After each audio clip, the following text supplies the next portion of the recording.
মোহাম্মদ আকবর আলী দেশের ক্রিকেটের এক পরিচিত মুখ। বাংলাদেশের ক্রিকেটে বৈশ্বিক শিরোপার অর্জন বলতে গেলে যে প্রতিযোগিতার নাম আসে, সেই অনূর্ধ্ব-19 বিশ্বকাপ জয়ে টাইগারদের দলনেতাও ছিলেন এই ক্রিকেটার।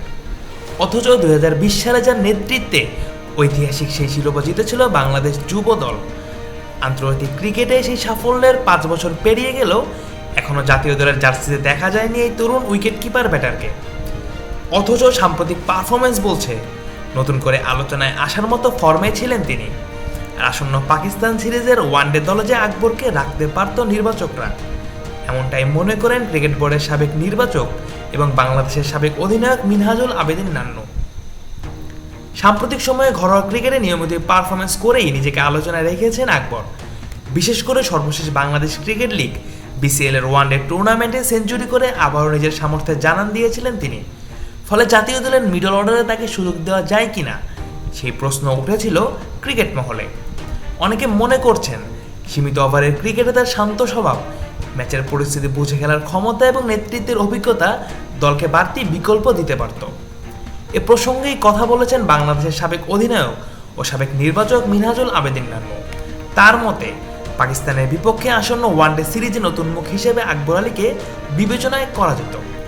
নান্নুর ভাষায় দলে অনেক সময় নির্দিষ্ট পরিকল্পনা থেকে কিছু খেলোয়াড়কে রাখা হয়, তবে নতুন কাউকে সুযোগ দেওয়ারও জায়গা থাকে। তিনি বলেন, দলেরও একটা চাহিদা থাকে, সেই চিন্তা থেকেই কখনো 2-1 খেলোয়াড়কে রাখা হয়, কিন্তু নতুন কাউকে নেওয়ারও সুযোগ ছিল।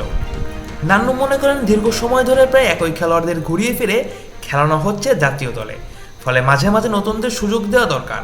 তার মতে সেই জায়গা থেকেই আকবরকে নেওয়া যেত। বাবা, এত এনার্জি কই পাও? এই পাওয়ার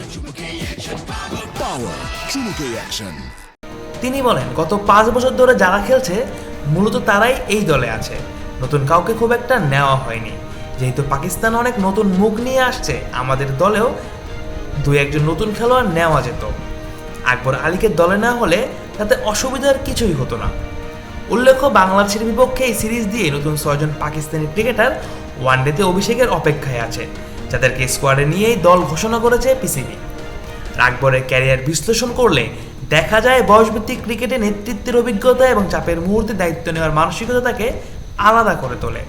অভিজ্ঞতা ভবিষ্যতে জাতীয় দলেও কাজে লাগতে পারে বলে মনে করেন অনেক ক্রিকেট বিশ্লেষক। এমনকি ঘরোয়া ক্রিকেটেও আকবরের অধীনে চ্যাম্পিয়ন হয়েছে বেশ কিছু দল।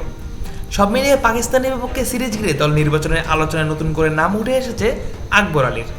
যদিও এবার সুযোগ হয়নি, তবুও ঘরোয়া ক্রিকেটের ধারাবাহিক পারফরমেন্স ধরে রাখতে পারলে ভবিষ্যতে জাতীয় দলের দরজা তার জন্য খুলতেই পারে। আর টাইগার ভক্তদের বিশ্বাস, বিশ্বজয়ী সেই তরুণ অধিনায়ককে একদিন দেখা যাবে বাংলাদেশের সিনিয়র দলের জার্সিতেও। Mujahidul Islam Zahid, on field.